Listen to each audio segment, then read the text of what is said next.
There will be either peace or there will be tragedy for Iran far greater than we have witnessed over the last 8 days.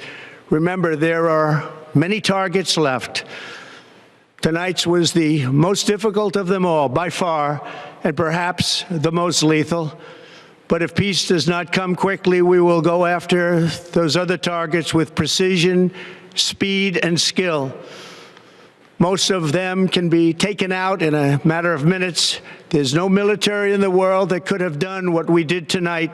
Deklarata e djeshme e Presidentit Amerikan mbasi njoftoi përfundimin e suksesshëm të sulmit të aeroplanëve bombardues B-2 mbi 3 sajte, po themi 3 objektiva, të cilat sipas informacionit inteligjent izraelit dhe amerikan janë qendra të pasurimit të uraniumit dhe të rrezikshme për krijimin e bombës atomike. Paktën ky është kësaj radhe rasti dhe arsyetimi për bombardim.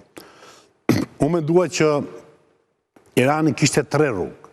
Rruga e parë të vazhdonte bombardimet e Izraelit, ta kapërdinte këtë bombardim amerikan që ndodhi në bazat e pasurimit të uraniumit, dhe treta ishte të godiste,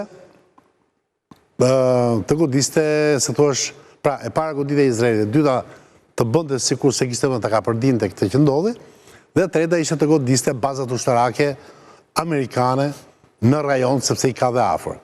Në fakt, e treta ishte ajo që vendosin, që ose kemi ato pamjet, se unë po flasë për këtë gjë, ishte, po këto janë pra raketat cilat nisen në drejtim të Irakut, Katarit, Kuvajtit dhe Bahrein.